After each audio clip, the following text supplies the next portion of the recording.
A ver, 2025 es el año de la batería. Es el año en el que nació. ¿Vale? ¿Por qué? Porque el pricing ya te deja instalarte una batería de 5 o de 7 kilovatios en casa, incluso la de Tesla, ¿no? La de 13. Porque lo que necesitábamos es hacer una labor extremadamente docente. ¿Por qué? Pues porque venimos de pelearnos con el instalador de turno de te pongo más paneles. O sea, te sirven 8, te pongo 14. ¿Por qué? Pues porque esto es brutal, vas a vender energía, nos vamos a hacer ricos. O sea, esto no va a costar dinero, ¿vale? Entonces, venimos de eso y al final nosotros, desde que nacimos, te tocan 8 y tienes que ponerte 8. Y luego, una instalación fotovoltaica sin batería es como un coche sin ruedas. Te lo puedes comprar, lo puedes usar para estar sentado, pero no puedes utilizarlo bien. ¿Cuál es la realidad? La realidad es que tú necesitas una empresa que te gestione todo esto, ¿vale? Igual que tenemos a alguien que te está gestionando una alarma en remoto y si aprietas un botón te dice hola, ¿qué te pasa? Nosotros necesitamos que todo lo que es energía, consumo, devices, tengamos detrás una plataforma, una empresa que nos ayude a gestionarlo. Y cuando nos lo gestiona pasan dos cosas. La primera es que lo entendemos y la segunda es que nos ahorramos dinero. Con lo cual, ese es el camino. Energéticamente, un podcast de Clevergy.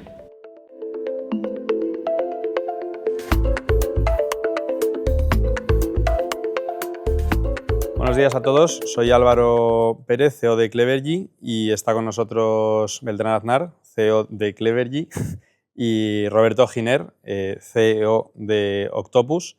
20 años de experiencia en el sector energético y de telecomunicaciones y ahora liderando una de las empresas que yo creo que más ha cambiado el sector en los últimos años, por dejarlo más o menos a la altura. Yo quería empezar con una pregunta. Hace un par de semanas estuvimos en Genera y no tuvimos la oportunidad de hacerte una pregunta que le hemos hecho a varias personas del sector, que es ¿qué es lo mejor que le ha pasado al sector y qué es lo peor que le ha pasado al sector este año? Bueno, lo primero, muchísimas gracias por la invitación. Creo que estar ya solo 3 CEOs juntos ya es algo relevante. Lo mío es con 2 OEs, que pues me he dado cuenta. Entonces todavía más. Y nada, muchísimas gracias por la oportunidad de poder explicarle a muchísima más gente cosas de Octopus. La verdad que lo que decís, ¿no? ¿Qué es lo mejor y qué es lo peor? Yo creo que el 2025 para mí ha sido un año apasionante porque han ocurrido muchas cosas. Como bien sabemos, empezó el año muy lento, ¿vale? Porque este año ha empezado otra vez con mucha incertidumbre con las ayudas y con todas las instalaciones relacionadas con la electrificación de la demanda doméstica. Luego sufrimos el apagón el 28 de abril y bueno, a raíz de eso pues hemos ido generando una serie de medidas, ¿no? Como el famoso sistema reforzado del que hablamos todos y la mitad de gente que me habla de él no sabe lo que es. Pero sí que es cierto que, como siempre, de las consecuencias de todo eso, ¿vale? Luego derivan acciones, ¿no? Por parte de las compañías. Yo creo que en nuestro caso os diría que, aparte de todas esas cosas que en el fondo lo que generan son incertidumbre, bien explicadas, esa certidumbre luego lo que provoca es una acción-reacción por parte de los clientes y las compañías hacia adelante, ¿no? Entonces, yo creo que este año ha sido... Fijaos que yo soy, a veces cuento, cuando yo empecé en el mundo de la comercialización, yo soy muy joven, ¿vale? Pero llevo, o sea, mis años podéis contarlos, cada 2 años es uno, por eso soy un tío joven. Pero sí que es cierto que cuando empecé yo hace más de 10 años, nadie sabía que te podías cambiar de compañía y la energía o la electricidad nunca ha sido noticia, ¿vale? Esto ha empezado a serlo, ¿vale? Empezó un poco en la pandemia, con precios muy baratos, pero sobre todo 2022, ¿no? Con la crisis energética. Eso, y este año también. Entonces, al final, que nosotros salgamos en las noticias, a veces la gente dice, bueno, que lo que cuentan no es del todo cierto, da igual, pero están hablando de nosotros y al final, para que os hagáis una idea, esto pasó en 2022, en 2022 salimos más en las noticias que en los últimos 25 años, solo en un año. Entonces se ha movido el mercado y, como sabéis, de hace 5 años a ahora, pues hace 5 años se cambiaba a medio millón de personas, ahora 5, y es brutal, ¿no? Entonces, ¿qué está pasando en 2025? Es la revolución de la energía, la gente empieza a entender lo que es una transición, compañías como nosotros nos dedicamos a acompañar a esas personas en esa transición, pasar del punto A al B, y la verdad que yo os diría que para nosotros el 2025 ha sido un año muy divertido con nuestros clientes, evidentemente con el equipo, y han pasado cosas muy guays. Hablabas del apagón. ¿Cómo vivisteis vosotros eso? O sea, ¿cómo reaccionaron vuestros clientes? ¿Os llamaban con dudas, no entendían nada? Sobre todo los que habíais instalado algo de autoconsumo, baterías, ¿cómo fue esa reacción? A ver, el primer momento, yo os voy a decir una cosa, el 28 de abril, a gente que no lo sabe, pero era festivo en Valencia, porque era el día de San Vicente, y yo estaba en la playa. Entonces, estaba con mi mujer y mis hijos, pero mi hija la mayor, con 16 años, ya no se pone conmigo. Se pone apartada y estaba con una amiga. Y la amiga con la que estaba, Carmen, tiene también Octopus, y entonces su madre le dijo por WhatsApp, oye, si estás con el padre de Rocío, dile que no tenemos luz. Y entonces vino y me lo dijo. Y yo dije, bueno, pues debe ser en su finca, tal, no sé qué. Me metí un poco en Twitter, le mandé un mensaje a nuestra directora de operaciones y entonces empezamos a conocer la magnitud del apagón. Os diría que, como en el 99% de los casos, la reacción de los clientes en general, de las personas, fue espectacular. O sea, porque la gente, más allá de que le trastocó el día, pues el comportamiento fue extremadamente cívico. Me dices lo de los clientes de llamar, pero es que el teléfono no iba tampoco. Entonces, hubo un Sí, lapsus no, ahí. pero quizá pensaba un poco más en el post, ¿no? Porque con las baterías vivimos mucho, oye, modo isla, ¿qué es esto? Gente Sí, que a no ver, tenía yo creo tanto. que todos los que nos dedicamos a esto, en mayo, yo creo que lo hemos bautizado como el mes del backup. ¿Vale? Vamos a poner backups y los de... Yo creo que se rompió incluso la cadena de producción de Toscano porque no daban abasto, ¿vale? Eso se ha parado ya, evidentemente, pero sí, hay una reacción. Mucho cliente pues tuvo problemas en casa, llamaron, seguros, tal. Tuvimos, pues digamos, mucho más trabajo en mayo, pero ya os diría que luego a partir de ahí lo que ha derivado al final es una súper lección aprendida. O sea, los clientes han empezado a valorar qué es tener una instalación solar, qué es tener una batería y qué tiene un backup, y ahora ha quedado, como digo yo, blanco sobre negro. Y esto ayuda. Y ahora que se acaba el año, aparte de hacer este recap, pensando un poco en los Reyes Magos, ¿qué le pedirías para este año que entra? Quizá más pensando o en regulación o a nivel negocio vuestro, pero sobre todo un poco en la parte de regulación. Yo creo que Los es la que ministros magos. Bueno, la parte de regulación es muy compleja, porque nosotros ahora mismo como país no estamos en una situación que favorezca de una forma muy dinámica la nueva legislación por las características que ahora mismo tiene el gobierno, ¿no? Esto todos lo sabemos y trabajamos con ello, y al final pues hay cosas que podían ser una ley y acaban siendo un reglamento porque el margen que tenemos es ese. Pero yo sí que creo que este año es verdad que vamos más lentos de lo que nos gustaría a todos. La regulación siempre va lenta, ¿vale? Esto no es en España, en general, ¿vale? Si te vas a Europa pasa lo mismo.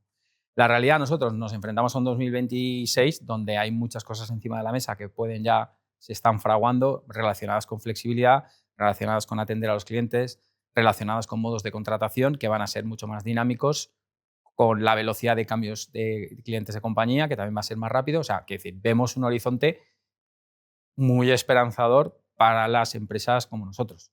Para las otras es otro gallo cantará.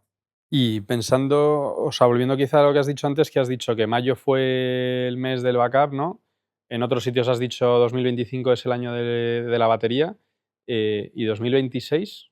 ¿Podemos esperar un poco esa continuación? A ver, O... 2025 es el año de la batería. Es el año en el que nació. ¿Vale? Sí, ¿Por ¿no? qué? Porque el pricing ya Ya. te deja instalarte una batería de 5 o de 7 kilovatios en casa, incluso la de Tesla, ¿no? La de 13. Nosotros, para que os hagáis una idea, pre-apagón, estábamos vendiendo 40, ¿vale? Y en noviembre hemos vendido 491. Con lo cual, sabéis que en cualquier mercado hay unas rampas en las cuales hay un proceso de aprendizaje, ¿no?, de ese producto en el mercado, hasta que llega a ese momento de, entre comillas, me hago mayor y eso a correr, y lanzas y luego es brutal, ¿no?, el ascenso. Entonces nosotros lo que vemos es que el 2025 ha sido ese año porque lo que necesitábamos es hacer una labor extremadamente docente. ¿Por qué? Pues porque venimos de pelearnos con el instalador de turno de te pongo más paneles. O sea, te sirven 8, te pongo 14. ¿Por qué? Pues porque esto es brutal, vas a vender energía, nos vamos a hacer ricos. O sea, esto no va a costar dinero, ¿vale? Entonces, venimos de eso y al final nosotros, desde que nacimos, te tocan 8 y tienes que ponerte 8. Y luego una instalación fotovoltaica sin batería es como un coche sin ruedas. Te lo puedes comprar, lo puedes usar para estar sentado, pero no puedes utilizarlo bien.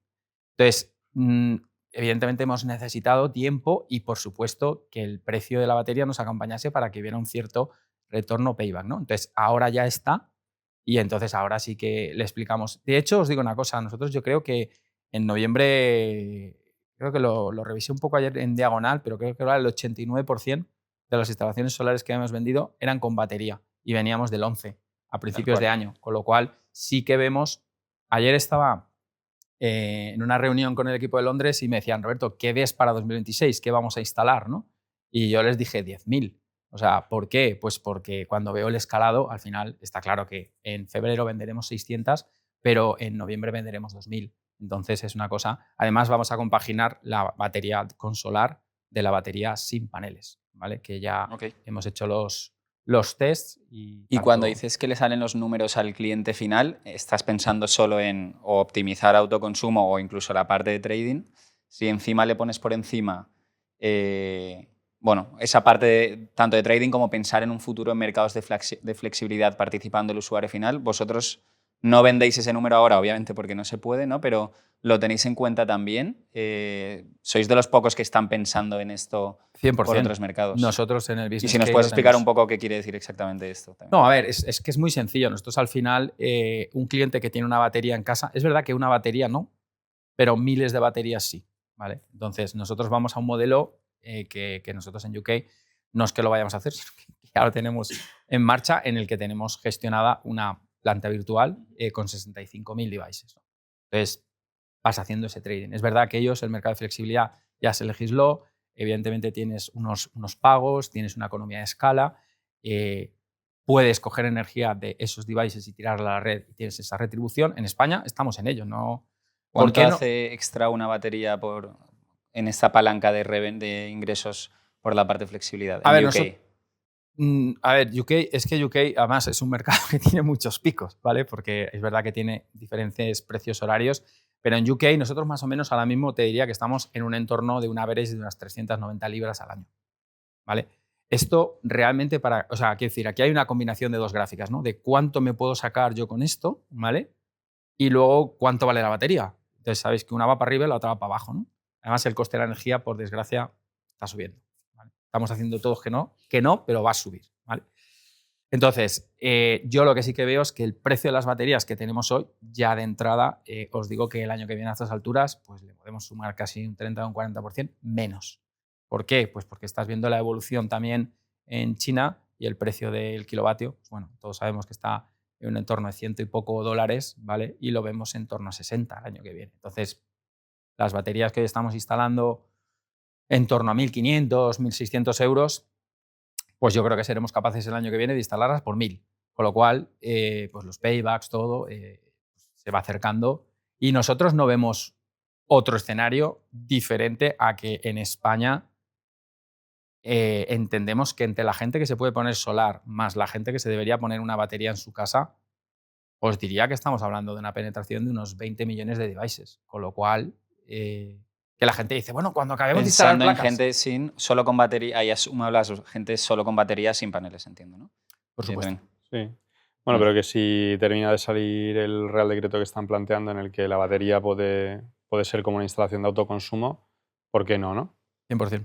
Y ese 350 que dices en libras que hace una batería al año en UK, ¿cuál sería el equivalente en España? En un escenario donde la regulación te lo permite. O sea, no sé si se pueden hacer números o si ya habéis hecho ese análisis. A ver, nosotros hemos hecho los números actuales, con la legislación actual, que estamos hablando de 100 euros. Vale. Sí que es cierto que lo que vemos es que con la nueva legislación nos podemos ir a un entorno de 250. Y podríamos decir, ¿por qué España no va a estar al nivel de UK? Porque nosotros, la red que tenemos de distribución está muy mallada. No tenemos, al final, grandes problemas de tensión o suministro al final de la línea, ¿no? Como pasa en UK.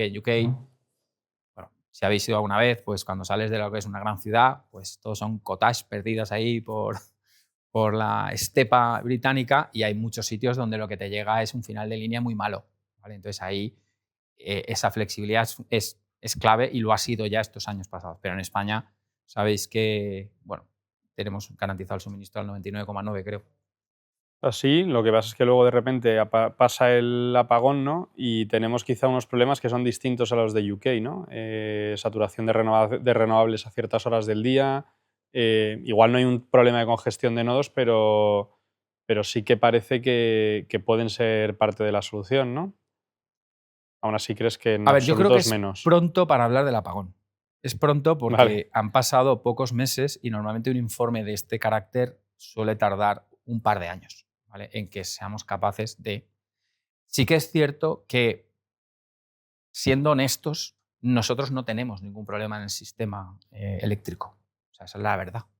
Hemos tenido un apagón, sí, pero no tenemos ningún problema. Al final es un tema de gestión, sin duda. O sea, es un tema de gestión, pero el estar trabajando tantos meses con el modo reforzado, ¿eso no es un problema en sí mismo? Eso es un coste. Sí. Es que quiero decir, tenemos que diferenciar lo que es un problema de un coste. O sea, Vale. que nosotros funcionemos con un sistema reforzado no es un problema. De hecho, nuestro sistema puede funcionar así tranquilamente. Ahora bien, es un coste. Y nosotros tenemos que entender que alguien te garantice algo casi al 100% tiene un coste. Podemos hacer otro modelo, que es el modelo, por ejemplo, de Australia, que te garantiza el 85%. Es más barato. Y dices, bueno, ¿y qué pasa al 15%?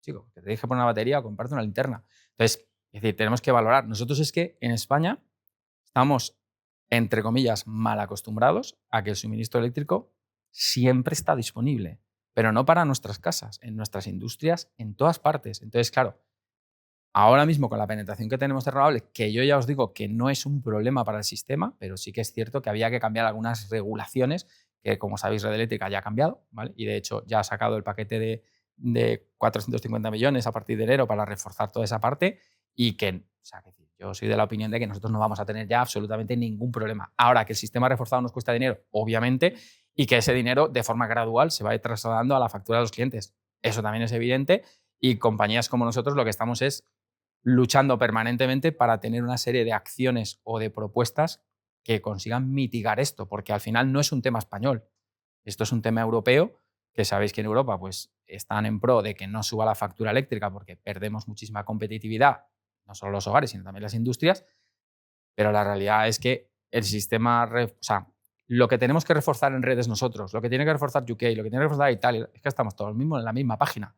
¿Por qué? Porque nos hemos encontrado que después de, o sea, una vez ha ocurrido la guerra de Ucrania, los sistemas eléctricos no son lo suficientemente resilientes para todo lo que yo quiero meter para desengancharme de un gas o desengancharme de Rusia. Y yo lo siento, pero la infraestructura eléctrica no se construye en 24 meses. Tardas más tiempo y esto además son algunas decenas de miles de millones, ¿vale? Que alguien tiene que poner. Entonces, yo creo que también los gobiernos y la comisión tienen que destinar partidas de dinero a esto, porque lo que no tiene ningún sentido es que tengamos que reforzar todas las líneas de distribución, que es verdad, y que eso al final, por H por B, acabe otra vez en la factura. Que la factura, no nos engañemos, somos nosotros. Y la factura la pagamos todos y cuando alguien habla de un sistema reforzado, está la factura. Cuando habla de un aumento de precios de restricciones, está la factura. Y cuando decimos que hay que hacer más líneas y que al final los peajes van a subir, pues nada más y nada menos que estamos hablando a través de nuestra factura, ¿no? Entonces yo creo que tenemos que ser ya algo más conscientes de que cuando hacemos esto, porque además os digo, en España sabéis que está subiendo la inflación y la gente dice, ¿qué es por la energía? Bueno, vamos a ver. O sea, nosotros al final parecemos los culpables de todo, ¿no? O sea, vamos a la parte y a la contraparte. O sea, es verdad que la energía ha subido, como pasa siempre en el Q4 de todos los años, pero la realidad cuál es que nos enfrentamos a un horizonte de media de que el año que viene la electricidad en España será entre un 4 y un 5% más cara. Y esto no deja de ser un problema de competitividad para los hogares y para muchas cosas en un futuro. ¿Quieres seguir tirando por ahí? Creo que a mí me ha medio convencido. Pasando de España macro a vuestro negocio, o quizá más a la parte de la comercialización, hay varias, o sea, hay cientos quizá competitivas para vosotros no tantas, pero ¿cómo explicas o cuál es la propuesta diferencial de un Octopus para haber crecido tan a lo bestia en los últimos años, ¿no? O sea, creo que leía que de 5 a 400.000 clientes o algo así. Yo ya te diría que no tengo ni idea. Suerte. Porque no, es una pregunta que me llevan haciendo 2 años y medio y la he contestado de diferentes maneras porque va en función de la evolución que llevamos nosotros, como no podía ser de otra forma. Entonces, Hechos diferenciales. Yo lo primero es que, y siempre lo he dicho, nosotros somos una compañía que la gente se cansa de preguntarme, y bueno, ¿cuál es la diferencia con las incumbentes? ¿Cuál es la diferencia con el resto de compañías? No lo sé. Yo sé lo que nosotros hacemos. Lo primero, que nosotros competimos solo contra una empresa que somos nosotros mismos. Porque competimos contra lo que nosotros somos capaces de hacer, ni más ni menos. Estamos en un mercado de 30 millones de posibles clientes y estamos más allá de 450.000. Con lo cual dices, bueno, pues oye, 7%, chicos, adelante, no os queda ni nada. Entonces, competimos contra nosotros. Eso sí, tenemos, como si dijéramos, 3 pilares muy básicos: información muy clara, transparencia, estar muy cerca de los clientes, utilizar siempre tecnología, y siempre comercializamos energía 100% verde. Es una cosa que os diría que roza lo obvio / sentido común. Atender bien a la gente. Coño, ¿qué Sí, no, empresa está no claro. se dedica a eso? Vender energía verde. Quizá la parte de tecnología no es tan obvia, la verdad. O sea, no todo el mundo tiene una operativa que de verdad te hace a ti ser eficiente y tener el dato a mano para dar un buen servicio, porque querer dar un buen servicio creo que es una obviedad. La energía verde puede serlo, quizá un poco menos. Tener una tecnología que te permita habilitar un buen servicio, creo que esto, al menos nosotros, no lo vemos tanto. Y estaba justo semana pasada, estuve ahí en Milán en una feria de utilities y hubo una charla ahí de Greg, de vuestro CEO, y daba números. O sea, él explicaba un poco que las comercializadoras tradicionales tienen pues facturador, CRM, incluso app, como en silos, que no es el mismo origen del dato, que no se hablan tanto entre sí, y que eso era un poco la gracia de la tecnología. Parte del éxito que él había tenido en Ocupus lo explicaba por esta comunicación constante en las diferentes partes de la tecnología, que le conseguía reducir el cost to serve en no sé cuánto, etcétera, ¿no? No sé si se ha hablado de un 40%. Entonces, yo creo que eso no es tan obvio, la verdad. No sé si para vosotros poder reciclar Kraken ha sido clave o no tanto al estar en España porque habéis tenido otros problemas. No, Kraken sin duda es una grandísima ventaja. Pero vuelvo a lo que te decía antes, y es que al final tú puedes utilizar la tecnología como quieras, porque podríamos decir, bueno, ¿y qué pasa? Que las incumbents no tienen un equipo de tech, 27 consultoras y cientos de millones. Es que lo tienen. Con lo cual, ¿qué está pasando? Yo creo que al final es un cambio de paradigma. O sea, Kraken al final es un sistema, para que os hagáis una idea, Kraken tiene incluso su propia telefonía que no deja pasar llamadas. O sea, quiere decir que cuando un cliente llama, la persona que lo coge lo atiende. No se la puede pasar a nadie. Ah, No te deja. El sistema podría, pero está capado. Entonces, Kraken al final es una cosa muy útil, que está diseñada, como decía, sentido común, todo lo tienes visual y puedes tocar todo lo de un cliente. Ahora bien, detrás hay una cultura de atención al cliente. O sea, Kraken por sí solo es fantástico, pero si no tiene la otra pata es menos fantástico. Cuando mezclas las dos, sí que entonces ves todas las economías de escala de las que te hablaba Greg el otro día en Milán, ¿no? Pero esas métricas de lo que me puedo ahorrar y no me puedo ahorrar están acompañadas de que yo luego tengo un 4,8 en Trustpilot en todos los países donde estoy. 4,8. Esto lo voy a decir por mis amigos italianos, ellos tienen 4,9, ¿vale? O sea, para que veáis que, porque siempre a veces dicen que hay una pequeña competición, pero no es solo el que Kraken es una pasada y cuando un cliente te llama tienes todo lo que el cliente necesita, le puedes resolver todo en ese momento. Y para que os hagáis una idea, nosotros el otro día en una consultora que estaba haciendo un estudio de atención al cliente de las utilities, venía con un form de, oye, estos todos los KPIs que voy a seguir. Bueno, vale, cuando coges la llamada, ¿cuánto tiempo tardas en cogerla? ¿Vale? Nosotros estamos siempre por debajo de 30 segundos porque es política de la compañía. 27, 28, 20, vale. Bueno, ¿cuánto tiempo espera el cliente mientras le pasas la llamada a otro? No pasamos llamadas. No, sí, las que pasan. No, es que no podemos pasar ninguna llamada, claro. Bueno, pues siéntame al lado de un operador y voy a verlo. Entonces empezó a ver todo y dijo, ostras, yo tengo 11 KPIs y solo puedo medir el primero, que es cuánto tiempo tardáis en cogerlo. El resto no están, porque era cuánto tiempo tardo en pasarlo, cuántas veces te he pedido el DNI.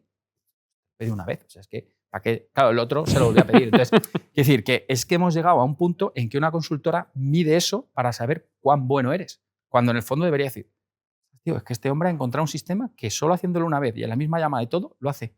O sea, ¿no debería quitar los 10 KPIs sobrantes y dedicarme a este? Pues quizá. Buen punto. O sea, que la tecnología es clave, pero mucho más lo es la filosofía de la gente que está trabajando ahí, ¿no? Y, bueno, la accountability de decir, oye, me llega un problema, lo resuelvo, no delego constantemente. Desde luego a mí me han movido de una persona a otra cuando he llamado a alguna comercializadora. Bueno, y, Que no ha sido- y pedirte que metas el DNI por el teclado y la primera pregunta, oye, ¿me puedes decir el DNI para que dices, ostras, qué clase de cámara oculta es esta, ¿no? No os preocupéis, algo está cambiando. Sí.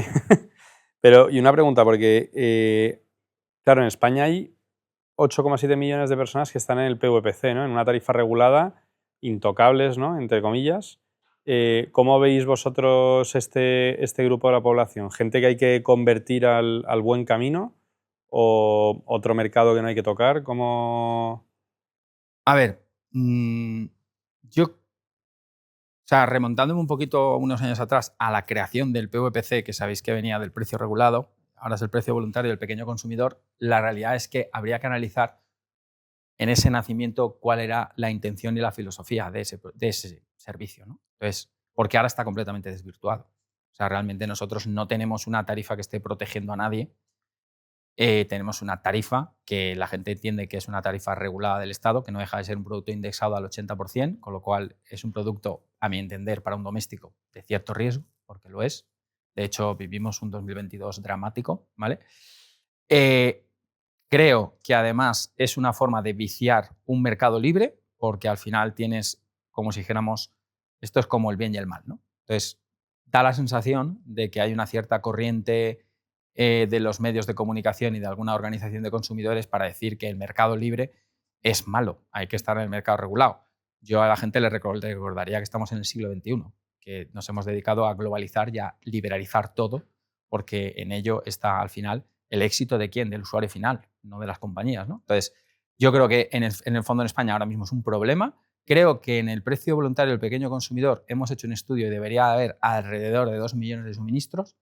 Y la pregunta es ¿por qué? Y es porque son una serie de suministros y de personas que tenemos que proteger. Pero no proteger con el PVPC, sino proteger con el bono social, ¿vale? Que es diferente. Y luego ver el bono social dónde lo encapsulamos, porque a día de hoy está en las facturas de los 30 millones y no en unos presupuestos. Cuando en otras partidas de los presupuestos cualquier ayuda social forma parte de los presupuestos y no se ha repartido como digo yo, tanto por unos hambruno. Entonces, ¿mi opinión cuál es? Mi opinión es que el PVPC se debería destinar para lo que realmente se creó y no para que hoy en día pensemos que es una salvaguarda del mercado libre. O sea, fijaos, es que es una cosa, es una dicotomía, cuando menos para mi gusto, peligrosa. Lo que pasa es que al final todos sabemos que es el feudo de las incumbentes y bueno, y si cogiéramos informes de la CNMC te das cuenta de los trasvases que se van haciendo de clientes y que a día de hoy, la gente del ministerio muchas veces tiene casos de gente que tiene el PVPC con bono social evidentemente, en una empresa que comercializa el PVPC y su empresa hermana de Mercado Libre le ha llamado y lo ha cambiado. Y dices, bueno, entonces, ¿cómo quedamos? ¿Protegemos a la gente con el PVPC y el bono social o solo a veces? Solo cuando a mí me viene bien, porque si no me viene bien me lo cambio. Entonces, eso sí, son empresas diferentes. Lo dejo matizado porque esto no quiero que cause ninguna confusión. Muy bien. Yo no sé si pasar quizás a la parte de lo que ha sido todo el proceso de Octopus, o tú tienes alguna pregunta más. No, me parece bien. De hecho, quizá empezando por el principio, a mí me despierta bastante curiosidad cómo es esa llamada o mail de Octopus cuando estás tú en UMM, porque creo que no lo hemos dicho en la intro, pero tú estabas en UMM, que fundaste esa compañía valenciana, comercializadora valenciana, y os compra Octopus para entrar en el mercado español. ¿Cómo viste este proceso y por qué os eligieron a vosotros para empezar? A ver, os voy a contar la verdad. Porque Sí, hay por muchas favor. veces que hay una versión aquí de, bueno, es que nosotros... La verdad es que, mira, un día estoy en la oficina con el portátil y una de las personas, Eva, una de las personas que teníamos en atención al cliente, que tenía el buzón de atención al cliente general, ¿vale? Me dice, oye, mira, ha llegado este correo, ¿vale? Creo que es spam, pero míralo. Y entonces era un correo en inglés Príncipe de una nigeriano. persona de KPMG, ¿vale? ¿Ah, sí? Sí, que nos mandó un email random, ¿vale? Entonces lo abrí y tal, y lo primero que hice es googlear si efectivamente esa persona existía y estaba en KPMG, ¿vale? Y sí que estaba, ¿vale? Era de KPMG, era verdad. Y entonces, bueno, nos preguntaba que si estábamos interesados en explorar una posibilidad y tal, que representaban a una empresa que no sabíamos quién era, ¿vale? Entonces, bueno, pues, Amy Marshall era la de M&A de KPMG, la que nos mandó el email. Ahora ya no está en KPMG, se ha ido a otra empresa. Le contestamos y tuvimos una reunión con ellos y bueno, pues de ahí avanzó todo un poquito. Luego a la tercera reunión ya nos reunimos directamente con el equipo de estrategia y M&A de Octopus y llegamos a un acuerdo. La verdad que fue bastante rápido porque igual tardamos entre que empezamos y llegamos a un acuerdo 2 meses, o sea, fue bastante rápido. A mí me sorprendió para ser una empresa de esa envergadura que prácticamente todo se negociaba en una conversación. Y la verdad que hicimos un match con el equipo de estrategia y M&A muy rápido, ¿vale? Y ya os digo, enseguida pues llegamos ¿Cómo a un era acuerdo. ese proceso de o sea, ¿qué querían validar de vosotros? ¿Que existíais también? O sea, verían que no erais de mentira. Pero notabas algo de, joder, me preguntaban cosas sobre, yo qué sé, a lo mejor cultura o liderazgo o cuentas limpias, yo qué sé, no lo sé.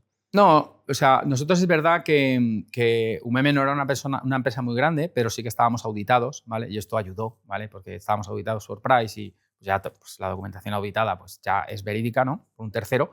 Entonces, en esa parte muy bien. Y luego la parte de cultura sí que ellos nos contaron un poco, oye, ¿dónde están los pilares de Octopus y tal? Que os digo que eran muy similares a los nuestros porque nosotros en UMM pues, nos habíamos desarrollado nuestro propio sistema muy ad hoc para atender muy bien a los clientes, también comercializábamos energía verde, éramos muy de personas y tal, entonces hubo mucho match ahí. Yo os voy a ser súper sincero, yo cuando decidieron comprarnos y ya todo más o menos estaba un poco ready, me fui con las 3 personas que también eran socios, con Paco, Emilio y Carlos, y les dije, tíos, esta gente... O sea, nosotros vendimos la empresa, esto también es verdad, en 2021, online. Ya, es que O sea, yo no estaba hicimos pensando en las ninguna reunión fechas. presencial. Ya. Nunca, ¿vale? Esto hay que dejarlo claro porque por eso ahora os voy a contar esto y entenderéis, ¿no? Y entonces yo dije, cuando vengan a Valencia, ¿vale? Y nos vean y hablen con nosotros para decir, estos chicos no lo tengo yo tan claro, ¿vale? Es verdad que ellos habían preguntado a gente del sector y pues la gente que habían preguntado, gracias a Dios, habló bien de nosotros. Esto es importante.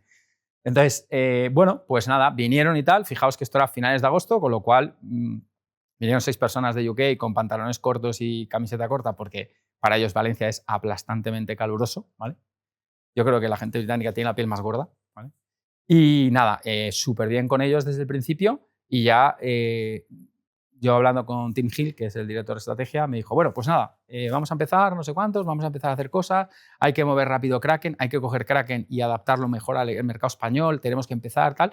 Y yo le dije, bueno, pero vamos a ver, primera pregunta que me chirría a mí, ¿yo me quedo, me voy? O sea, ¿1 año, 2, tal? Y dijo, a ver, yo pensaba que tú te querías quedar porque este proyecto tú también lo has empezado, es chulo, tal, no sé qué. Yo dije, me alucina, pero me alucina también que pienses que yo me quede. Yo en este momento también os digo que no hablo inglés, por lo cual imaginaos el gran hándicap. Y nada, y hasta hoy siguen pensando que lo hago razonablemente bien. O sea que muy bien. Has dicho una cosa que me genera muchísima curiosidad, que es, teníais un sistema de IT vuestro, una cultura fuerte de cómo adaptar las personas al sistema, y de repente os compran y os cambian el sistema. O sea, esto es de primera slide de gestión de conflictos en cualquier proceso de transformación de una empresa. ¿Cómo fue todo el proceso de cambiar no solo los sistemas, ¿no?, sino los procesos que iban alrededor de esos sistemas? Sí, o sea, yo creo que nosotros teníamos un sistema, es verdad, y era un sistema que funcionaba muy bien. Sí que es cierto que nosotros ahí, cuando vimos Kraken, nos dimos cuenta de que Kraken estaba hecho de una forma diferente. Fijaos que UMM era una empresa que se dedicaba muy a B2B. Entonces, la escalabilidad de la compañía al final era pues, llegar a tener 100.000 empresas, que es un número muy grande. La escalabilidad que tú tienes en el mercado residencial es millions, es diferente, son millones. Entonces, Kraken está construido de una forma diferente, ¿no? Entonces, nos vino muy bien. Nosotros estuvimos trabajando con nuestro sistema unos 9 meses, porque estábamos consiguiendo coger Kraken, ponerlo aquí y Kraken es igual, sí, en un 85%. Hay un 15% que es país, lógicamente, porque al final los mercados diarios, los contadores, las lecturas, los XML, los M1, o sea, hay un montón de cosas diferentes, ¿vale? Que, por ejemplo, España tiene un grado de similitud alto con Italia y muy diferente con UK, ¿vale? En UK hay gente que da la lectura por teléfono, todavía, 2025, y nosotros somos un país que llevamos ya más de 10 años con ficheros automatizados para las lecturas de contador, ¿no? Entonces, había que retocar muchas cosas de Kraken, pero no os diría que no hubo fricción, porque nosotros teníamos un equipo pequeñito de tech, éramos 11, pero de tech había 4. Joder. Y las 4 personas se adaptaron muy rápido a Kraken. Estuvimos en connivencia porque primero migramos a los particulares y luego a las empresas, a Kraken, y ese proceso duró como mucho un año, pero muy bien. Por seguir quizás, habláis mucho de que la energía debe formar parte de la vida del cliente. Pensando que la energía que todos vendéis es la misma, ¿qué quiere decir esto? Claro. A ver, nosotros somos una empresa que al final nos vamos a convertir en una empresa que presta un servicio. Más allá de que te doy un número de kilovatios en una factura. Yo creo que esto ya es evidente. Y nosotros cuando decimos, bueno, el objetivo de Octopus, que la energía forme parte de tu vida, es total.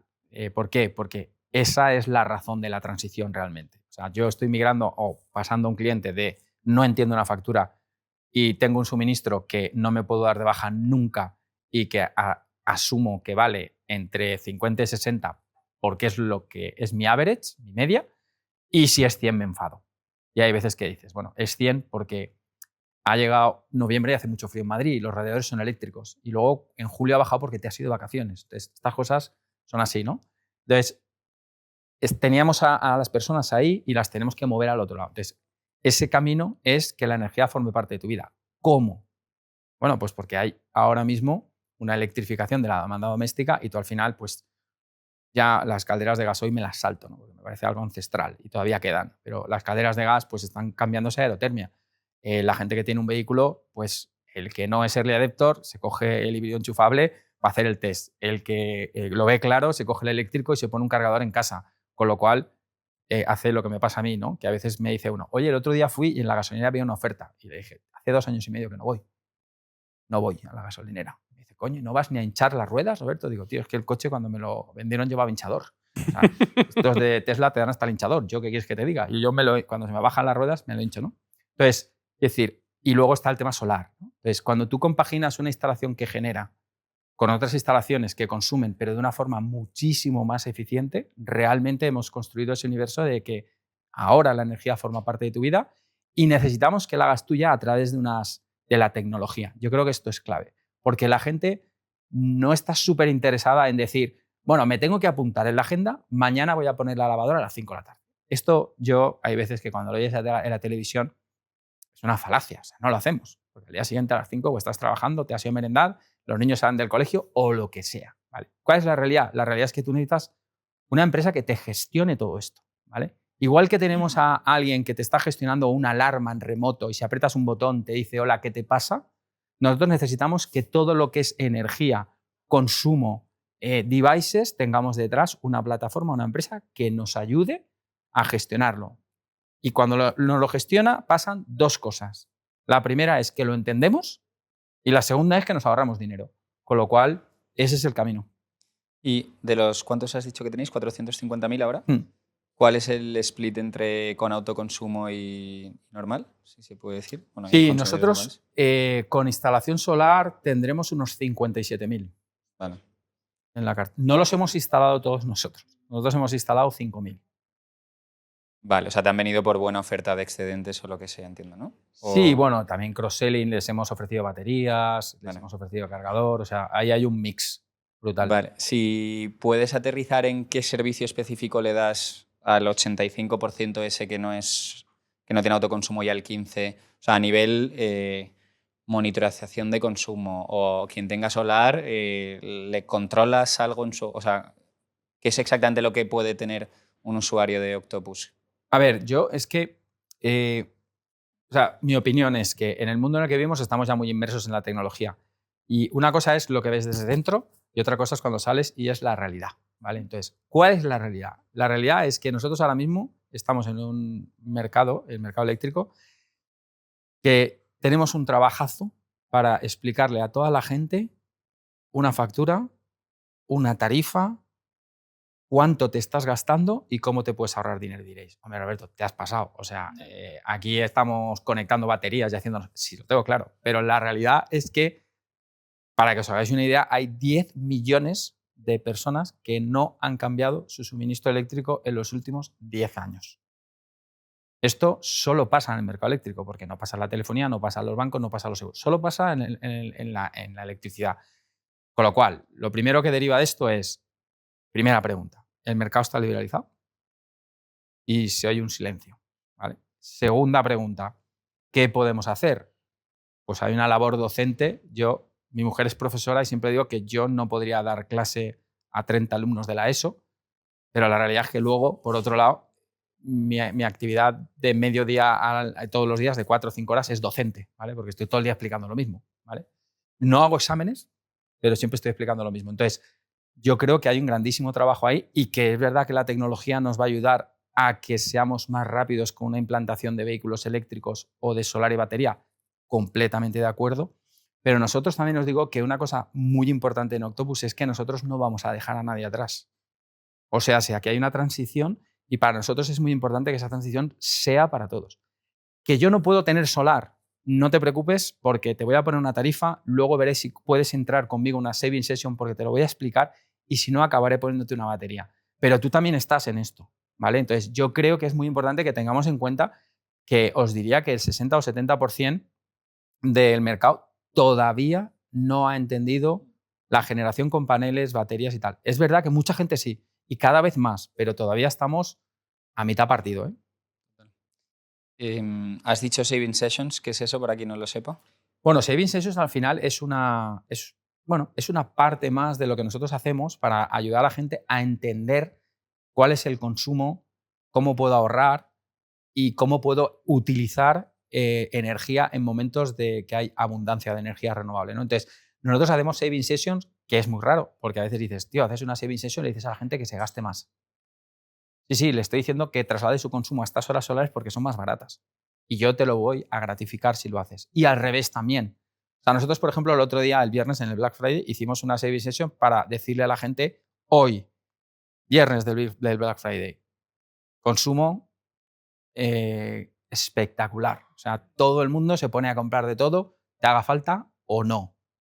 Oye, vamos a hacer una saving session y le vamos a decir a los clientes que todo el mundo que hoy gaste menos en su casa, le vamos a dar un premio.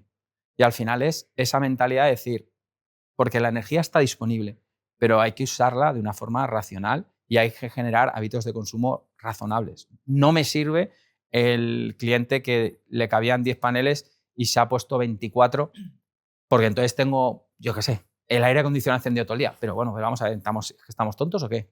No, es que hay un tema muy interesante de todo lo que estás diciendo que al final, o sea, volviendo quizás a la conversación por la que hemos pasado antes de si el PVPC es el enemigo o el amigo, ¿no?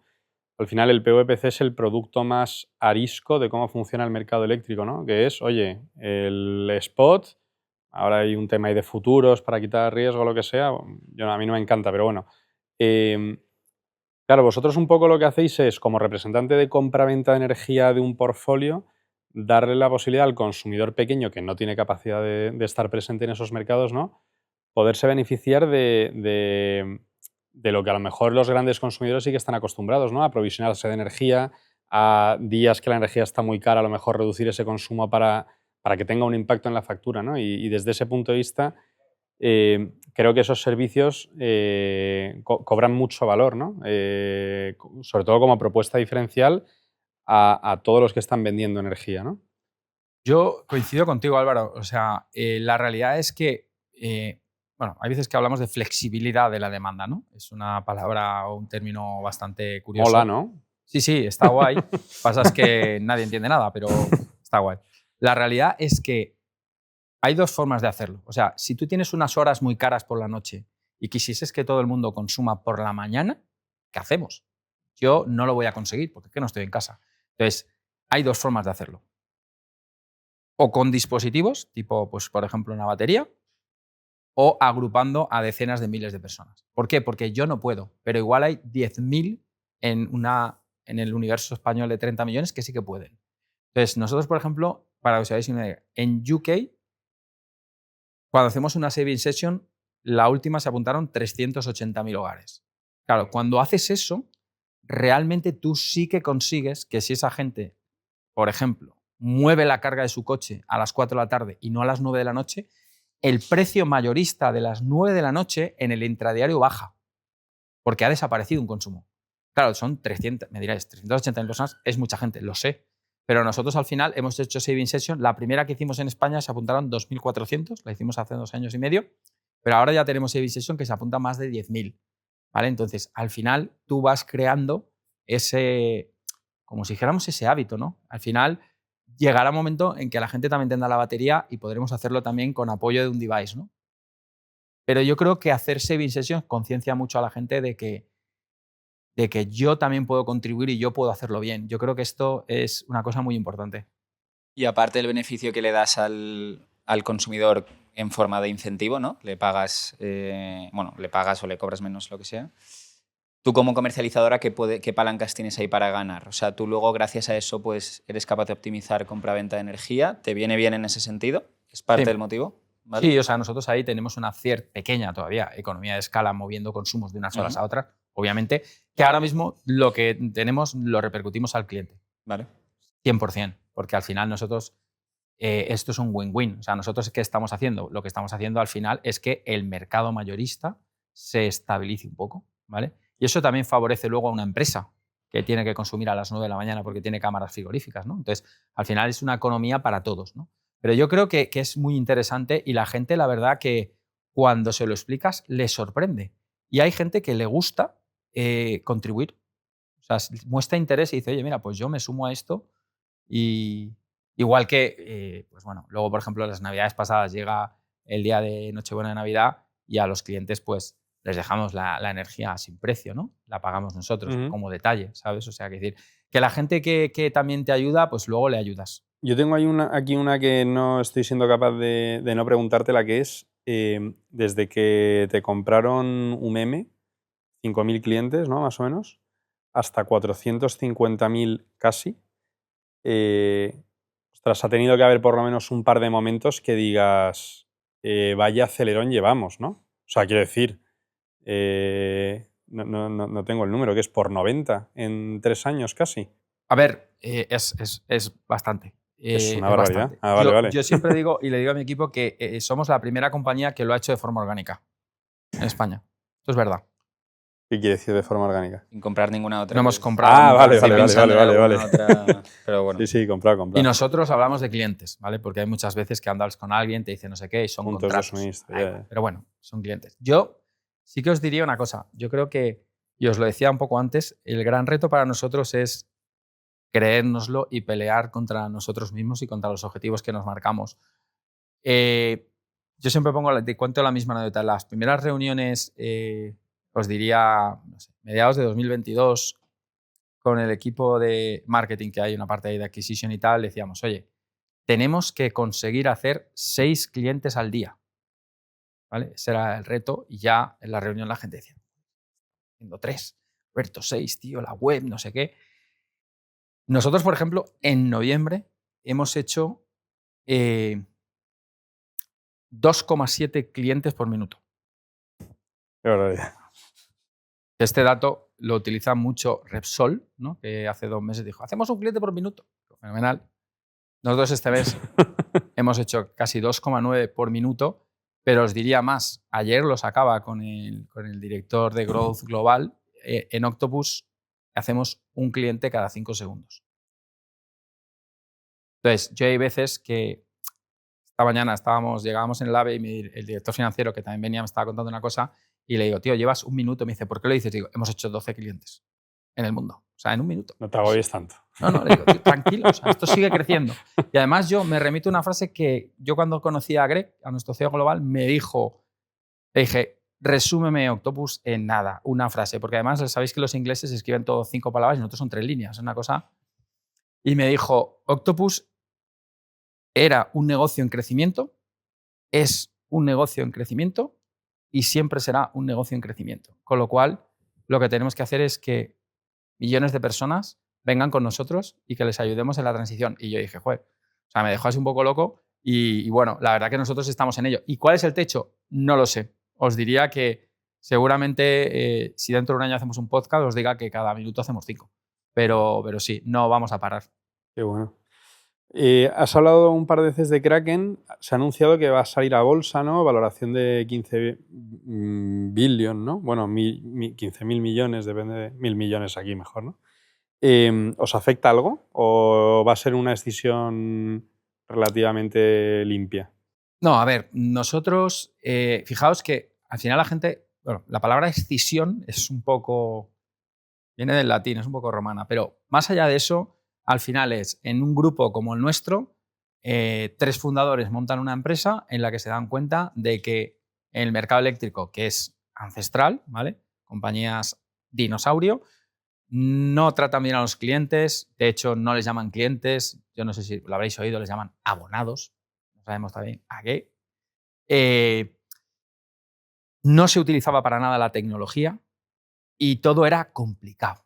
De hecho, estaba bien que fuese complicado, ¿vale? Porque así la gente, como no tiene la información, cuando tú no tienes información no puedes elegir y cuando no puedes elegir no eres libre y cuando no eres libre eres cautivo. Con lo cual, como empresa tradicional incumbente, Fenomenal. he llegado donde yo quería, ¿no? ¿Qué pasa cuando empieza Octopus? Que al final los 3 fundadores dicen, bueno, necesitamos estas 2 ramas, ¿no? La rama de cliente, la rama de cuidar a la gente, de explicar bien las cosas, de decir la verdad y de comercializar energía verde porque es más barata, no es más cara. Pero yo necesito una parte tecnológica. Empiezan a hacer las 2 cosas hasta que hemos llegado a un punto en que, y esto, bueno, es muy de startup, pero tienes 2 unicornios dentro del mismo paraguas, ¿no? Entonces, oye, ¿qué pasa aquí? ¿Un unicornio le pega al otro? No, sino que cada uno tiene que elegir su camino. El camino de Octopus y de Kraken es diferente. El de Octopus al final, os lo he contado. ¿El de Kraken cuál es? Pues es una plataforma tecnológica que la empresa ya decidió hace años que no puede ser solo para nosotros. Porque es verdad que cuando se la pones a una compañía, esa compañía cambia. Por lo que decíamos, atiende a los clientes de otra forma. La gente entiende mejor las cosas. Hay mucha más transparencia. Entonces, Octopus empezó a licenciar Kraken. De hecho, nosotros tenemos 10 millones de clientes en el grupo y en Kraken hay 70 millones. O sea, hay otras utilities que están ahí y sigue creciendo. Entonces, lo que tenía sentido ya es que ahora cada uno siga su camino, ¿no? Nosotros somos el cliente más importante de Kraken, por supuesto. Cuidado como sigáis así. No, y además yo te digo una cosa, yo tengo muchos amigos en Kraken, porque estábamos juntos hasta hace 2 meses. Y que esos amigos, o sea, la gente dice, bueno, ya no hables con los de Kraken. Son amigos, o sea, puedes ir a tomar una cerveza con ellos. Es decir, pero sí que es cierto que el camino que va a coger ahora Kraken, más allá de que salga a bolsa o tenga una valoración, que todo eso es rumorología de medios de comunicación, al final yo creo que Kraken ha cogido un camino muy chulo con muchas utilities, no en Europa, sino en el mundo, porque el operador de red de Estados Unidos también ha firmado con Kraken. O sea, hay un mogollón de cosas chulas que van a ocurrir y que nosotros, yo por lo menos, me alegro un montón. Y además es que desarrollan ahora más rápido, ¿no? Entonces, con lo cual, nos ha venido genial. Pero con clientes diferentes que no siempre te aplica, ¿no? Entiendo. Sí, o sea, es como si Kraken tuviera un 80-20. El 80 es un core para todos y el 20, evidentemente, es una parte tecnológica que cada empresa que colabora con Tiene Kraken que hacerse. se desarrollará con ellos y tal. ¿Tenéis mucho equipo propio de tecnología vosotros? No te creas. S20. No te creas, o sea, es verdad que nosotros como país no tenemos un equipo, aunque sí que tenemos un equipo de personas en España, pero está dentro de un equipo europeo. O sea, tenemos un equipo europeo porque además hay muchas cosas que hacemos para todos. Yo tengo una que antes, cuando has dicho la frase de Greg de crecimiento, crecimiento, crecimiento, los que se sientan aquí de las comercializadoras, que viene gente de todo tipo, pero el problema típico que nos dicen es pues el churn, ¿no? O sea, tú estás creciendo más rápido que el resto, entiendo que algo tendrás. ¿Dirías que es también el principal problema de Octopus o tenéis algún otro que os duela más? ¿O no tenéis problemas? ¿Alguno No. habrá? Sí. Que no van suficientemente rápido. Nosotros tenemos un problema de mercado importante, que de hecho llevo un par de meses sacando ya la banderita de vamos a pasar a DEFCON 2 en el submarino, porque hay mucho fraude. En España hay mucho fraude. Me suena. Nosotros, ¿qué ha pasado? Ha pasado una cosa muy sencilla, y es que vosotros sabéis que cuando tú estás en un momento de adquisición masivo, hay múltiples canales, ¿vale?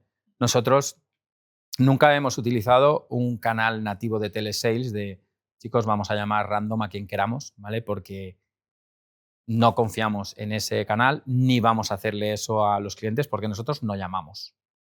No hemos llamado nunca y no vamos a llamar nunca, ¿vale? De hecho, hay veces que vas al ministerio y dices, es que están pensando en la ley de clientela prohibir llamar. No me afecta. Yo no llamo a nadie. A mí me llaman. Yo no voy a llamar a nadie. Uno es el mix de canales. Entonces, en España vosotros sabéis que hace unos años teníamos un canal que era el puerta a puerta, ¿vale? En ese canal llegó un momento en que el nivel de estafa era muy alto, ¿vale? De hecho, había muchísimos problemas de estafas con personas vulnerables, principalmente gente mayor, que es la que está en casa por la mañana, normalmente, y se prohibió, ¿vale? Esto se prohibió y automáticamente, sabéis que España es un país muy emprendedor, ¿vale? Entonces todo el mundo cambió su empresa de decenas o cientos de personas puerta a puerta a un call center, ¿vale? Entonces ahora estamos en el momento call center, ¿vale? Nosotros al final, os digo, el char no, pero sí que os digo que, por ejemplo, nuestra plataforma de seguridad en la web ahora mismo está parando todos los meses 3.500 contratos fraudulentos, todos los meses, ¿vale? Esto sin contar las veces que registramos que un cliente nuestro dice me ha llamado de este teléfono diciéndome que me llamaban de Octopus, pero luego me han querido vender tal compañía. Hay gente que en estos sitios me dice, dime la compañía, no hace falta, no hace falta. Si estamos en el sector, rascas un poco, son los mismos de siempre, ¿vale? Entonces, ¿la realidad cuál es? La realidad es que nosotros estamos muy preocupados porque eso lo que está generando es muchísima incertidumbre y desconfianza. Ya tenemos un montón de gente haciéndolo mal, intentando suplantar identidades, intentando boicotearte tu cuenta de banco y de todo. Nosotros, de hecho, a mí me gustaría que desde el propio ministerio se sacase una campaña publicitaria de esto, ¿vale? Porque creo que ayudaría muchísimo. Nosotros lo hacemos. Nosotros somos Octopus. Me gustaría que lo hiciese el ministerio y decir, oye, mira, tú en tu casa, cuando pase esto, esto no es verdad, te están intentando engañar. Y que el ministerio también tomase cartas en el asunto, porque al final nosotros ahora mismo estamos cuantificando que el número ha superado el 250.000 de personas que han sido han sufrido un contrato fraudulento en un año. Es verdad que hay gente de más de una vez. Esto ya me parece de verdad terrorífico. Y tenemos clientes que a lo largo del año alguien le ha intentado cambiar 3 veces, ¿vale? A otra compañía. Qué Entonces, barbaridad. de verdad que es un poco preocupante y nosotros, más que el char, que no es una cosa que nos esté afectando mucho por los canales de adquisición que utilizamos nosotros, por ejemplo, no tenemos Tele6, no tenemos comparadores, con lo cual la gente viene un poco orgánico. El canal de referidos que nosotros tenemos, como antes hablábamos antes de entrar, pues para que os hagáis una idea, estamos haciendo un 25% de los contratos con referidos. Hacemos más de Es 10.000 brutal. al mes. Y esa gente, si a ti te trae un amigo, pues hombre, no te llevaría a un sitio malo, digo, si no, no es buen amigo. No, en la última quizá es menos de Octopus y más de ti, ¿no? De cosas que has ido aprendiendo a lo largo de estos años. La primera que creo que es muy interesante es, o sea, has pasado de liderar una comercializadora local que iba razonablemente bien, ¿no? A ser la persona encargada de una operación local para una multinacional enorme, ¿no? ¿Cómo ha sido ese cambio de roles? O sea, ¿cómo has vivido ese cambio de roles? Sí. A ver, yo creo que en mi caso, yo quiero pensar que he hecho 2 cosas bien. La primera es trabajar 10 horas al día, ¿vale? Antes trabajaba 8, ahora 10. Que esa está muy bien, porque lo que te hace es tener una granularidad de todo lo que pasa importante, pero para mí la más clave ha sido que a lo largo de este tiempo yo he tenido que seleccionar a un equipo y en eso he sido extremadamente cuidadoso de seleccionar a gente que es mucho mejor que yo. Entonces, cuando haces eso, lo que tienes es un equipo que, como digo yo, sale a jugar y a ganar partidos sin entrenar. Y eso en Octopus ha sido diferencial. Yo ahora mismo, los directores que forman parte del equipo directivo de Octopus, que os podría enumerar de uno en uno y cada uno lo que hace, es gente espectacular que está muy ilusionada, que sabe hacer el trabajo muy bien, que sabe gestionar departamentos y personas. Y la verdad que os diría que eso ha sido diferencial. Yo creo que el éxito nunca es de una persona, ¿vale? Esto sería absurdo, porque decir, yo no puedo, de lo que tú decías, nosotros cuando compraron un meme éramos 11 y es verdad, nos conocíamos todos. Ahora mismo somos 530. Yo hay gente de la empresa que por desgracia, por tiempo, por todo, no conozco. Pero os digo que es el equipo, no soy yo. ¿Alguna iniciativa que puedas pensar que haya venido de alguien del equipo, quizá no del C-level o del management, pero de alguien, no sé, pues que le conozcas, pero igual un poco menos, Tú dices que Octopus pues, sí que tiene gente muy buena y que esa gente muchas veces puede escalar algo que se le ha ocurrido hacia arriba y que acabe pasando. ¿Se te viene a la cabeza alguna que haya pasado? Sí, hombre, claro. Nosotros esto lo contamos, pero es que la gente piensa que es de broma, pero no. O sea, nosotros, por ejemplo, mira, el departamento de operaciones es el departamento más grande en número de personas porque es la gente que atiende a los clientes, ¿vale? Que serán unas 180. Nosotros todos los meses, por partes en el equipo, el equipo, la gente sabe hacer todo, pero luego cada persona tiene una especialidad, ¿no? Digamos que una persona atiende todo, pero es especialista en industry, el otro es especialista en tramitación, el otro es especialista, por ejemplo, en vulnerables, clientes vulnerables. Entonces, tenemos diferentes. Entonces, lo que hacemos una vez al mes es, por equipos, oye, de todas las llamadas que habéis oído, porque yo, o sea, esto lo digo y no es un truco, lo puede hacer quien quiera. Cuando tú tienes decenas de miles de clientes, como nos pasa a nosotros, unos 50 o 60.000 nos llaman al mes. Nos cuentan un montón de cosas. Y de ese montón de cosas, la gente de operaciones saca ideas. Y hay veces que oyes a 10 clientes pedirte una cosa, con lo cual, como dicen los ingleses, makes sense. Tiene sentido que lo escuchemos. Nosotros todos los meses, el equipo de operaciones hace ese trabajo y detecta cosas. Hemos, por ejemplo, mira, una cosa que detectaron es que, oye, yo tengo un suministro, pero realmente no me hace falta tener 5,75 contratado. Puedo vivir con 4,5. Pero yo no lo sabía. Entonces, el de operaciones, cuando le he preguntado, oye, esto de la potencia, y me ha hecho el estudio, nos hemos dado cuenta de que puede tener 4,5 y nosotros le hacemos el cambio. Y el cliente te lo agradece. Porque al final, es verdad, se ahorra 65 euros al año, pero oye, buenos son. Al final, la gente de operaciones vio esto y dijo, oye, ¿no tendría sentido que hagamos una herramienta que la podamos poner a la página web y que no solo nuestros clientes, sino que cualquier persona se pueda calcular la potencia para ahorrar? Porque estamos en un momento en que todos decimos que la red está saturada, los nodos están saturados, pero lo que tenemos es un exceso de potencia contratada en general en España. Vamos a hacerlo y lo hemos hecho. Y está disponible para todo el mundo que quiera hacerlo. Brutal. Pues son esas cosas, ¿no? Las que salen del equipo. Y bueno, del equipo y de los clientes, ¿eh? Sin duda alguna. Tú que llevas varios años en el sector de la energía, ¿qué consejo te hubiese gustado que te dijesen al principio, ¿no? Al empezar tu carrera profesional? Bueno, empezaste en Telco, ¿no? Empecé en Telco, sí. Vale, pues cuando llegaste a energía, ¿qué consejo te hubiese venido bien? Me ha gustado lo de que llevas varios años en el sector de energía. Eso es más de 2. Ahí lo dejamos. A ver, yo creo que el sector energético, a mí lo que me hubiera gustado que me contasen es que hay un techo de cristal, ¿vale? Que yo he vivido. O sea, que tú vas en tu compañía creciendo hasta que llega un momento en el que, en general, el mercado, todos los integrantes del mercado, y digo todos porque los incluyo a todos, ¿vale? Te ponen un pequeño techo de cristal. Es verdad que, y os reconozco que es como si a mí me hubieran regalado las botas de fútbol y el balón, y me encanta jugar a fútbol, ahora lo tengo, y el techo de cristal se ha roto, ¿vale? Octopus ha roto ese techo, ¿vale? En UK lo ha roto desde luego. Sí, en UK lo rompió hace tiempo. Nosotros ahora mismo, por número de clientes, somos la sexta compañía y vamos a seguir. Hemos roto ese techo. Es verdad que ya empezamos a ver, justo hemos llegado y estaba lo de Netflix con Stranger Things. Empezamos a ver Stranger Things, ¿vale? Algunas sombras sospechosas, ¿vale? Noticias random que salen, que no sabes de dónde han salido. El otro luego llamas al periodista, no, yo no he sido. O sea, empiezan a salir cosas, empiezas a ver cosas, empiezas a ver a gente de otras compañías nerviosa, ¿vale? Pero realmente yo siempre le digo lo mismo a mi equipo. O sea, en la historia, España, nosotros los españoles, hemos ganado batallas o guerras con un ejército inferior. Esto lo sabéis. ¿Cómo ha sido eso? ¿Es que luchábamos mejor? Han sido por dos combinaciones. Luchábamos mejor, pero sobre todo llegó un momento en que cuando alguien hablaba, por ejemplo, de los tercios españoles, el otro ejército solo percibía una cosa, que era miedo. Entonces, nosotros somos una compañía que cuando llegamos a un país y empezamos, acabamos generando miedo. Y yo no quiero generarle miedo a nadie. Lo que más me gustaría generar es que cuando nosotros hacemos algo, el resto de compañías lo viesen y viesen cuán útil es eso para todas las personas que están aquí, para su suministro, para su casa, para su coche, y que lo copien.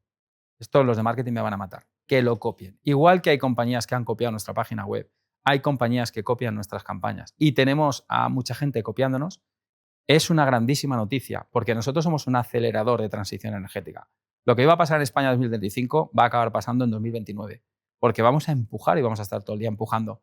Que cuanta más gente cope y empuje, mejor, sin duda. Yo tenía una, que me salgo de aquí y ahora volvemos, pero ¿cómo te imaginas al consumidor o prosumidor de aquí a 5 años, en el 2030, 31? A ver. Al avanzado, el básico. Sí, o sea, en el mundo hablamos del consumidor inteligente. Yo quiero pensar que todo el mundo es inteligente porque lo es. El problema es que tenemos que ser muy astutas las compañías para generarles el interés en lo nuestro. Yo muchas veces le digo a la gente, oye, estás hablando de esto, ¿y qué hay de lo mío? ¿Qué hay de energía? ¿No? Cuéntame. No, eso yo no sé nada. Entonces, nosotros tenemos que ser una empresa que genere interés en la gente y que la gente al final, de aquí a unos años, vea que, como os decía al principio, la energía forma parte de su vida, está interesado en gastar bien la energía, está interesado en tener un vehículo eléctrico y, por supuesto, está interesado en ser mucho más eficiente, ¿no? O sea, yo creo que esa es la clave, generar ese interés.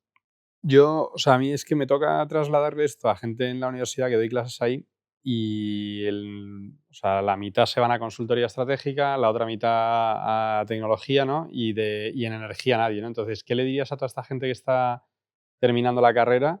O sea, ¿por qué meterse en energía? ¿No? En algo que, como bien dices tú, la gente o desconoce o aborrece o no interesa. A ver, yo creo que la energía en sí cumple una serie de condiciones extremadamente interesantes. La primera es que, y esto no lo digo yo, lo dice el apagón, cuando no hay luz es que me da igual la tecnología que tengáis, que volvemos todos a, no sé, al año 88 antes de Cristo, ¿no? Entonces, la energía es una cosa extremadamente estratégica para un país, que además ahora tiene las aristas de, evidentemente, garantizar el suministro / ser un suministro seguro, ¿vale? Que yo creo que es muy importante. Otra que cumple es que la energía está ahora mismo siendo, o está en un momento que es una revolución y que estamos electrificando un montón de cosas, estamos electrificando nuestros consumos de gas, estamos electrificando nuestro transporte, estamos generando mucha más energía renovable, o sea, que decir, y a la energía no le queda un año. Es que hay gente que dice, bueno, entonces yo esto me decía cuando acabéis de instalar paneles, perdona. Esto es como cuando desarrollas un software, que llega alguien y te dice, bueno, a ver, me habéis contratado para este proyecto, pero cuando acabe de desarrollar este software, nunca. O sea, esto siempre. Y cuando acabemos la fase 1, no es que empiece la 2, es que ya habrán pensado en la 6, ¿vale? Porque lo que es el negocio va siempre más rápido que la tecnología, ¿no? Por desgracia, la verdad. Entonces, yo creo que la energía cumple ese sector estratégico, ese sector ahora mismo en revolución, y luego yo creo que es el momento, porque la energía necesitaba hacer match con la tecnología. Y es ahora cuando lo está haciendo, y es ahora cuando se puede acercar a la gente de una forma amable. Porque de verdad, y habéis visto una factura de luz, que yo a veces hablo con la gente de la CNMC, que dicen, no, es que ahora la factura lo pone todo. Ya, pero esto es como si alguien te pregunta qué es un árbol y le das el tomo de la enciclopedia de la A. O sea, tío, no me des eso. O sea, cuéntame solo el árbol, porque lo que yo quiero saber es cuánto me gasto y en qué. No que me pongas 5 páginas, 3 quesos de que si en el mercado, en renovar. Pero, tío, ¿qué me estás contando? Y al final muchas veces te digo, ha habido clientes nuestros que dicen, ¿me podéis mandar en el PDF solo la primera hoja? Y dices, ¿what? No. Al final la gente, ¿hemos conseguido que esté interesada? No. Lo que hemos hecho es darle el libro gordo de petete, ¿sabes? Entonces, Y si empezases ahora tu carrera en energía, no un consejo, pero ¿dónde te meterías? a ver, yo te diría, yo soy un poco guerrero. O sea, a mí la Otra parte... vez comercializadora, me vas a decir. Yo la comercializadora me parece algo brutal. O sea, mira, la generación, yo he estado en generación, ¿vale? Nunca he estado en distribución, gracias a Dios, ¿vale? He estado en generación y he estado en comercialización. ¿La realidad cuál es? Que yo siempre digo lo mismo. Es como si mañana fueses un programador de Python, ¿no? Entonces tú estás ahí con tu código, con las pantallas negras, tal, 3, ¿vale? Si tienes no eres un grandísimo desarrollador, Que que está necesitas en 3. vertical, sí. Imagínate que estás ahí. Ostras, a esa persona, yo por ejemplo la admiro, porque si trabajas solo en eso, al final, tío, ¿cómo pongo en valor mi línea de código? Al final yo muchas veces le digo a la gente de data, mira, esto que vas a hacer sirve para que toda esta gente consiga esto. Qué guay. La comercializadora lo que te da es eso. La comercializadora lo que te da es estar cerca de la gente y poder realmente cambiar sus vidas. El de la distribución, que no deja de ser importante, y la generación, pero está muy lejos del cliente y a mí me gusta estar muy cerca de las personas, la verdad. Me lo disfruto más que haciendo parques solares como en 2007. Pues qué bonito. No sé si te ocurre alguien a quien traernos a este podcast, que sepa de energía, que nos pueda hablar de... Espero que me traigáis a mí el año que viene. Apuntado queda. Pero no sé, en el sector hay muchísima gente. Mira, el otro día estuve en Barcelona con una chica que se llama Mar, que trabaja en el CSIC en Barcelona y es una persona que está en la rama de energía. Y es espectacular porque o sea, el grado de profundidad de estudio que ha hecho sobre el apagón, el grado de profundidad que tiene hecho sobre temas de flexibilidad y además en España, con el caso español, pero con otros países y tal, es una persona, a ver, quiero decir, igual no te habla de la tarifa de acceso 2.0 TD. Hemos hablado suficiente de ello. Es una persona muy... Mar se llama, os puedo contactar con ella. Me apetece mucho. Una persona súper interesante para hablar con ella, no tanto de ahora, ¿vale? Sino del futuro. Porque es una persona que hace mucho estudio de proyección de hacia dónde va el mercado, cómo cambiará, tal, no sé qué. ¿Sabes? Es lo mismo que mucha gente te dice, bueno, todo lo que hemos hecho en renovables nos ha costado un dineral, ¿no? Porque hemos metido ahí la prima, las tarifas, no sé qué, nos ha costado un dineral. Y luego, de repente, te sientas con ella y le dices, oye, mira, pues yo es que estaba estudiando que, por ejemplo, pues toda la gente de solar, que al final nos costó un dinero meter las primas y tal, pues del 661 al 1578, los reales decretos y tal, en 2022 recuperaron toda la inversión. Solo en 2022. Y esto no lo decimos. Y seguimos diciendo, las renovables nos cuestan un montón. Un momento. Cuando el spot estaba a 250 euros, campeones, en una solar que el coste de la materia prima está entre 11, 12, 15, Dios mío, ¿cuántos días quieres así? Cuanto más mejor, si es que esto, o sea, me ha llevado a latir a más de 2 dígitos largos. Pero seguimos diciendo que las renovables nos cuestan mucho dinero. O sea, ¿sabes lo que te digo? Y al final lo que no pensamos es, ostras, el excedente que tenemos de renovables, ¿alguien se ha preguntado por qué nuestra energía no llega a Alemania? ¿Por qué no llega a Italia? ¿Por qué no llega a Holanda? ¿O por qué no ha llegado a Reino Unido? ¿Por qué los de Reino Unido querían tirar un cable a Marruecos para hacer una solar allí? Pues tío, porque tenemos los Pirineos y los franceses no nos dejan. Pero esto es una cosa que como Europa deberíamos cambiar, sin duda alguna, para poder exportar esos kilovatios verdes muy baratos. Y es verdad que yo entiendo que nuestros amigos tienen nuclear, pero estamos en 2025. Hay que abrir un poquito la mente. Traeremos a Mar y que nos responda estas cosas. Porque como vea que le he invitado sin habérselo dicho, luego me dirá, ¿tú de qué vas? Pero es una persona interesante de conocer. Muy bien, pues con esto terminamos. Millones de gracias, Roberto. Muchas gracias a vosotros. Energéticamente, un podcast de Clevergy.